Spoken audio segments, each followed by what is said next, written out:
Live from WTVO 17 and your home team, Eyewitness News at 5 starts now. From gas stations to hotel rooms, that's some of what the Winnebago County Coroner is accused of paying for that led to charges against him and his wife. Locked down, shoppers and workers take cover after a gun is pulled at CherryVale Mall. Reduced to rubble, a Rockford church is in ruins after last night's massive fire. Neighbors react to the historic loss. Good evening, I'm Mimi Murphy. And I'm Eric Wilson. The Winnebago County Coroner is taken to jail. He and his wife are accused of using a county-issued credit card issued to Bill Hintz. Alexis Carpello was there when the charges were announced this afternoon. Alexis, what are you learning about this case? Eric and Mimi, police just arrested Coroner Bill Hintz today. This comes more than 2 years after investigators say he and his wife began stealing from the county. Hintz is now charged with forgery, theft, and official misconduct. He's being held at the county jail. His wife, Michelle, is charged with forgery and fraudulent use of an official credit card. However, she is not in custody. The county says it first became aware in February. I grabbed a copy of the criminal complaint. It shows that Hintz used his county-issued credit card to pay for a hotel room in Buffalo, New York, as well as a car rental and gas. It also says Hintz created a false document that said it was for a death investigation seminar from January 31st to February 1st of this year.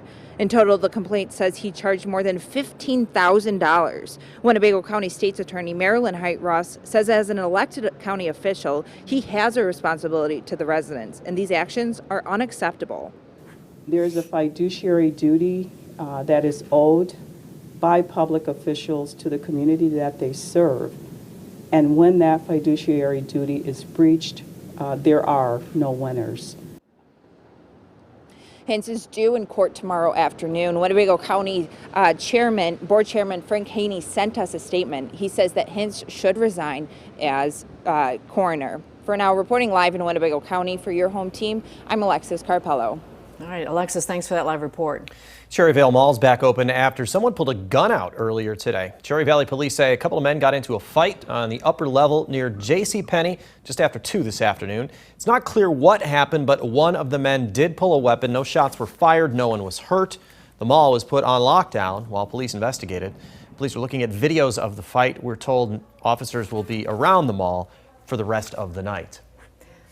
This is all that's left of a historic church in Rockford. We told you last night when the old Masonic Cathedral caught fire. The church has sat on the corner of Walnut and Kishwaukee for over 150 years. Demolition crews started tearing it down late last night, and this morning it was finished. The church started as First Congregational. Then became the home of the Masonic Cathedral and most recently the Metro Christian Center. Dylan Strachey spent the day talking with neighbors who can't believe it's gone. As you can see, the old Rockford Masonic Cathedral is now just a pile of rubble. I wanted to see the remnants of it for myself. Samuel Newton is a pastor at Greater New Unity Church in Rockford. He drives past the Rockford Masonic Cathedral on his way to work and grew accustomed to seeing it every morning. It's just sad to think about all the people who down through the years once worshiped there, and now that institution no longer exists. Tyler Hillman is a member of the Rockford Masonic Lodge 102 who held meetings here for decades. He says it's heartbreaking to see it in its current condition. It was a beautiful piece of architecture and a lot of Rockford history, from just after the Civil War to Man on the Moon and beyond. It stood there on this corner and has seen the city grow. It's a shame to see it go. The cathedral was abandoned, condemned, and had no power when it caught on fire Wednesday night. But the city had been actively working to try and find a new owner for the property. About a month ago, we went in with the building department, did an interior inspection, and the building was in very, very good shape. Usually a lot of times these buildings we get into have major asbestos issues, lead paint issues. They're collapsing, but structurally this one was sound and it really wouldn't have taken much to restore it. City of Rockford Brownfields redevelopment specialist Robert Willemie says the building had great potential to be restored to its former glory. The stained glass was, I've never seen anything so detailed, and even the woodworking and the curvatures and everything that they put on there, they just don't make buildings like this anymore. Willemie says after Rockford Fire finishes their investigation, all of the building materials will be removed from the site and it will be used as a green space for people in the city. Reporting in Rockford for your home team, I'm Dylan Saraki. Even though it's been knocked down, investigators are still able to get in and try to figure out what happened. This was just one of several fires in vacant buildings yesterday. Rockford Fire has not said if they believe they are connected. A public hearing is happening right now over the closure of Mercy Health's behavioral unit at the Rockton campus. This is a chance for the public to speak to the Illinois Health Facilities Services and Review Board about the planned closure. Hospital says it doesn't have enough patients to keep that unit open. The hearing goes until 6 at the Nordloff Center. We are there. Brittany Toulis will be live coming up at 6. The Winnebago County State's attorney uses more than a half dozen cases to highlight a growing concern in the state line. Marilyn Height-Ross addressed domestic violence during an afternoon news conference. In the last month alone, Height-Ross says her office has addressed 21 cases involving strangulation. In all, more than 1,200 felony and misdemeanor domestic violence cases are working through the Winnebago County court system. Height-Ross points to the COVID-19 pandemic as one of the catalysts.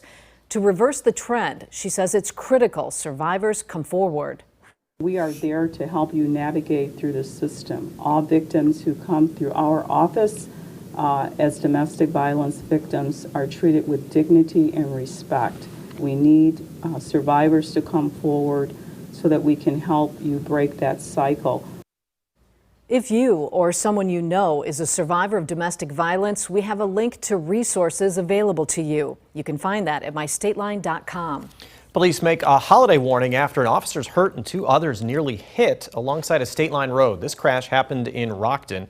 Officers were on the scene of an accident when someone hit a squad car. This is the damage left behind. Police say the person behind the wheel was drunk. 1 officer was hurt but not badly. 2 others had to jump out of the way. They were not hurt. Rockton police are using the crash to remind drivers to stay off the road if you have too much to drink over the Labor Day weekend. Rockford police welcome a new 4-legged officer to the force. Meet Andy. She's a Belgian Malinois German Shepherd mix and comes from Slovakia. Andy will partner with Officer Isaiah Fisher. The pair have been training together for several weeks.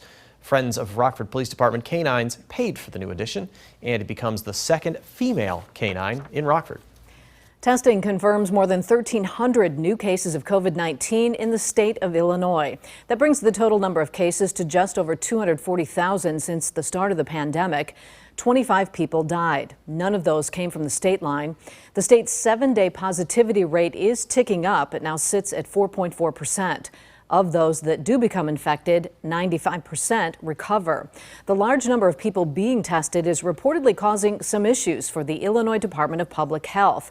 IDPH says it's seeing a slowdown in its data processing. The slowdown is reportedly not affecting how quickly people get back test results.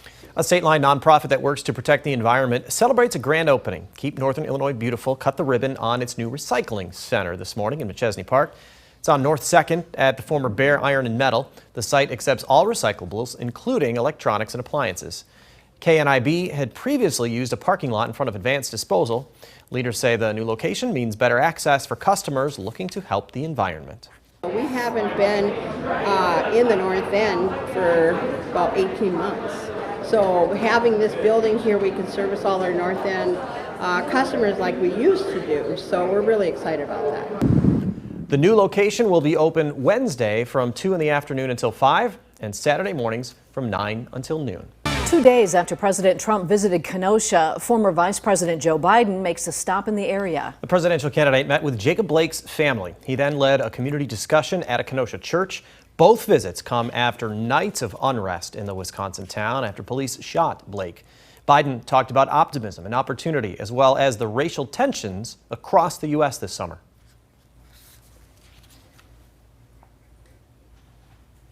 Biden also shared a phone call with Blake from Blake's hospital room. Biden said Blake told him whether Blake is able to walk again or not, he won't give up.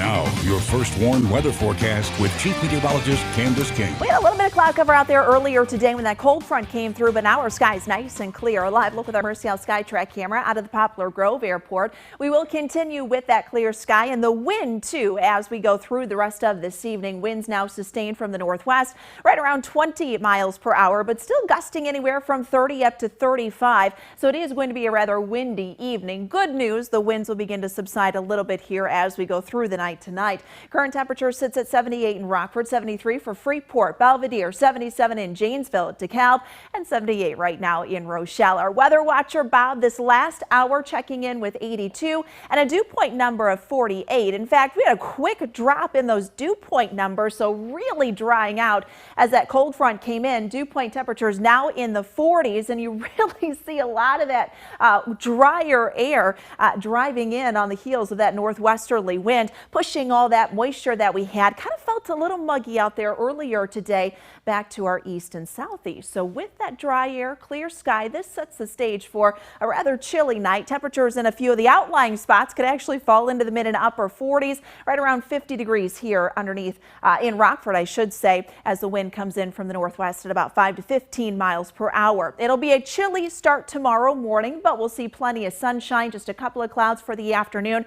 Windy again, temperatures back into the mid and upper 70s. Now with the wind and the dry air, that is going to drop that relative humidity for tomorrow within that 30 to 35% range. So like this afternoon and evening, there is an elevated fire risk as we head through tomorrow afternoon. So just gotta limit any outdoor burning. You want to kind of hold off on that until we get towards the weekend. Weekend, at least the start of it, doesn't look too bad. We'll see plenty of sunshine. There are going to be some clouds that build in as we head Friday night into Saturday. We start to pull in a little bit more moisture, so this could lead to a couple of showers just up to the north of us as we head into the morning hours on Saturday. But Saturday is looking to be a fairly dry day. Once we get into Saturday night and Sunday, that will be our chance for our first round of some showers and thunderstorms. Some of those actually could be a little bit on the stronger side. We then get a boundary that kind of reinforces itself and begins to lift north during the day on Sunday and then into Monday. This could bring another round of some thunderstorms Sunday afternoon and Sunday evening. That boundary, the warm front, is most likely going to be just to the north of us as we go through the afternoon on Monday. You can see kind of that big temperature difference, though, from north to south across the Midwest and the Great Lakes. This means Monday temperatures have a chance of warming into the 80s. But as we head towards Monday night and Tuesday, that boundary will then begin to shift a little bit to the south. And this could again set up a big temperature spread from north to south during the afternoon on Tuesday as we hang on to a north and northeasterly wind, and that will continue into Wednesday as well. Now what this will likely do is set the stage for not only some thunderstorms to come in on Sunday and Monday, but also some heavier rainfall. In fact, we could get some chillier rain to arrive during the day on Tuesday and then into Wednesday as temperatures fall back into the 60s those days. So kind of some details to work out as we get into next week, but the general trend does look to favor a cooler pattern towards the middle to end of next week. It just depends on how quickly we see that cold air return. Now, the Napleton Sports Desk with Sports Director Scott Lever. By next week at this time, Matt Nagy will have settled on a starting quarterback for the Bears opener, but don't expect him to reveal who that is until shortly before kickoff next Sunday in Detroit. Nagy has a few more practices to make any last-minute judgments on which quarterback, Mitch Trubisky or Nick Foles, is more prepared to take the reins of the offense. The coach says it's a tough call.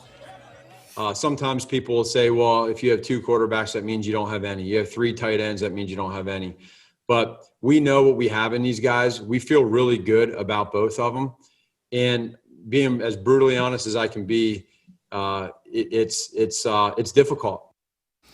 Well, this might finally be the year Ryan Nall gets to show what he can do for the Bears. They're thin at running back. Nall showed flashes the last two preseasons, but he spent most of the regular seasons on the Bears practice squad. He did get the first 2 carries of his NFL career in the Bears' final game last year against the Vikings. I can help out wherever I can. I can line up at fullback. I can get some touches, get some catches as well. And, we got a real solid room. And, I believe in these guys and they believe in me. Aaron Rodgers has always believed in his abilities. He feels like he's had a good camp. He admits, though, it's hard to gauge exactly where he and his teammates stand in their readiness for the season without having played any preseason games. I've said many times the practices are as important, if not more important, than the games.